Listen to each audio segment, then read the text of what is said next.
कभी सोचा है कि अगर हमारी पृथ्वी की वो अदृश्य ढाल मतलब इसका मैग्नेटिक फील्ड अचानक से गायब हो जाए तो क्या होगा? एक ऐसा रक्षक जिसे हम देख तो नहीं सकते, लेकिन जिसके बिना सच पूछिए तो हमारा वजूद ही मुमकिन नहीं है। तो चलिए आज इसी सवाल की तह तक चलते हैं।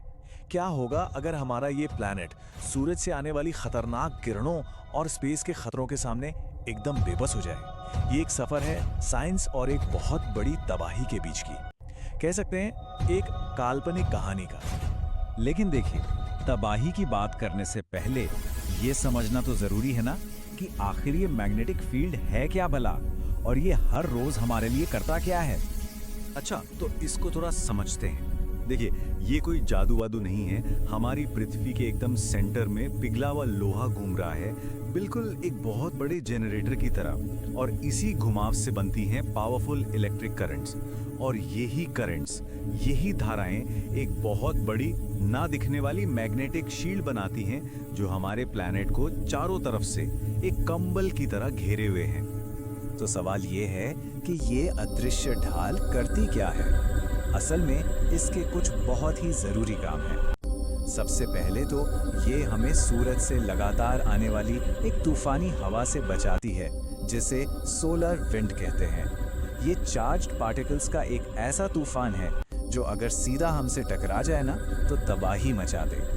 दूसरा, ये हमारे एटमॉस्फेयर को मतलब हमारे वायुमंडल को स्पेस में उड़ने से रोकती है। ये हमें खतरनाक कॉस्मिक रेडिएशन से भी बचाती है। और हाँ, हमारे जितने भी नेविगेशन सिस्टम्स हैं ना, वो भी इसी के भरोसे चलते हैं। अब जरा सोचिए कि ये शील्ड अचानक गायब हो गई, बस चली गई, तो जो केओस मचेगा ना, उसकी शुरुआत तो कुछ ही मिनटों में हो जाएगी और सबसे पहली गाज गिरेगी हमारी टेक्नोलॉजी पर। सबसे पहली चीज, हमारी रोज की जिंदगी में एकदम उथल-पुथल मच जाएगी। सारे के सारे कंपास बेकार हो जाएंगे, चाहे वो बड़े बड़े जहाजों में लगे हों, हवाई जहाज में, या फिर जेब में पड़ा छोटा सा कंपास। जीपीएस सिस्टम बंद, मतलब दिशा का पूरा कॉन्सेप्ट ही खत्म। और बात सिर्फ हमारी टेक्नोलॉजी की नहीं है। बहुत से जानवर, जैसे कि वो पक्षी जो हजारों मील का सफर तय करते हैं, या फिर समंदर की बड़ी बड़ी वेल्स, ये सब भी रास्ता ढूंढने के लिए इसी मैग्नेटिक फील्ड पर डिपेंड करते हैं। इसके बिना वो सचमुच में खो जाएंगे, और इसका नतीजा उनके वजूद और पूरे इकोसिस्टम के लिए बहुत ही भयानक होगा। लेकिन असली और सबसे बड़ा खतरा वो है स्पेस वेदर। बिना शील्ड के सूरज से निकलने वाली आग की लपटें, जिन्हें सोलर फ्लेयर्स कहते हैं, वो सीधी आकर पृथ्वी से टकराएंगी। और इससे होगा क्या? हमारे पावर ग्रिड्स में अचानक इतना ज्यादा करंट दौड़ेगा कि सारे ट्रांसफॉर्मर्स धड़ाम से जल जाएंगे, और नतीजा पूरी दुनिया में एक साथ जबरदस्त ब्लैकआउट। जरा सोचकर देखिए, पूरी दुनिया एक साथ अंधेरे में। और बात यहीं खत्म नहीं होती। ऊपर स्पेस में जो हमारी सैटेलाइट्स हैं, वो भी तबाह हो जाएंगी। ये सोलर तूफान उन्हें किसी काम का नहीं छोड़ेंगे।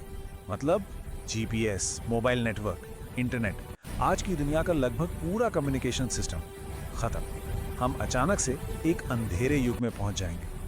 टेक्नोलॉजी का बैठ जाना, ये तो समझिए बस शुरुआत है। जैसे जैसे वक्त बीतेगा, ये खतरा और भी गहरा होता जाएगा, और इसका असर अब सीधा हमारी जिंदगी और इस प्लैनेट के क्लाइमेट पर पड़ने लगेगा। इस बढ़ते हुए खतरे को हम एक टाइमलाइन में देख सकते हैं। पहले कुछ घंटों में टेक्नोलॉजी का केओस, कुछ दशकों में एक बहुत बड़ा हेल्थ क्राइसिस, और लाखों सालों में हमारे वायुमंडल के खात्मे की शुरुआत। यहाँ असली मुद्दा यह है कि इस शील्ड के बिना हम लगातार हाई एनर्जी पार्टिकल्स की बौछार झेलेंगे। इसे कॉस्मिक रेडिएशन कहते हैं। ये एक तरह की न दिखने वाली बमबारी है जो सीधे हमारे डीएनए पर हमला करेगी, जिससे कैंसर के मामले कई गुना बढ़ जाएंगे, और जेनेटिक म्यूटेशंस मतलब शरीर में अजीब बदलाव आम बात हो जाएगी। लेकिन इन सब में जो सबसे भयानक नतीजा होगा, वो है हमारे वायुमंडल का धीरे धीरे खत्म हो जाना। बिना किसी रोक टोक के सोलर विंड हमारे एटमॉस्फेयर की ऊपरी परतों को ऐसे ही उड़ाकर ले जाएगी, ठीक वैसे ही जैसा कि मंगल ग्रह के साथ हुआ था। तो फिर आखिर में होगा क्या?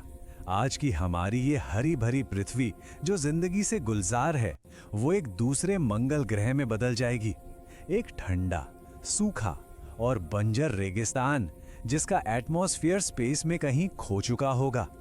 ये एक बहुत ही डरावनी तस्वीर है जो हमें ये भी बताती है कि हम आज कितने महफूज हैं। तो इस पूरे डरावने सिनेरियो के बाद अब असली सवाल पर आते हैं, क्या ये सब सच में हो सकता है? चलिए अब इस हाइपोथेटिकल दुनिया से बाहर आते हैं और देखते हैं कि साइंस की असलियत क्या है। देखिए, यहाँ एक बहुत जरूरी फर्क समझने वाला है। एक चीज होती है पोल रिवर्सल, मतलब ध्रुवों का उलटना, जहां नॉर्थ और साउथ पोल अपनी जगह बदल लेते हैं। ये एक असली घटना है जो होती रहती है। इसमें फील्ड कमजोर जरूर होता है पर पूरी तरह गायब नहीं होता। और दूसरी तरफ है फील्ड का पूरी तरह से गायब हो जाना। तो क्या हमें फिक्र करनी चाहिए? वेल, अच्छी खबर यह है कि पृथ्वी के अंदर का वो जेनरेटर, मतलब वो डायनेमो, उसके पूरी तरह से बंद हो जाने की संभावना लगभग 0 है। ये एक ऐसा नेचुरल प्रोसेस है जो अरबों सालों से चल रहा है। तो ये पूरा विश्लेषण हमें एक बहुत ही अहम सवाल पर लाके खड़ा कर देता है। ये हमें याद दिलाता है कि हमारा ये प्लैनेट, हमारी जिंदगी एक ऐसी अनदेखी ताकत पर कितनी ज्यादा निर्भर है, और ये सोचने पर मजबूर करता है कि हमारी ये दुनिया आखिर कितनी नाजुक है।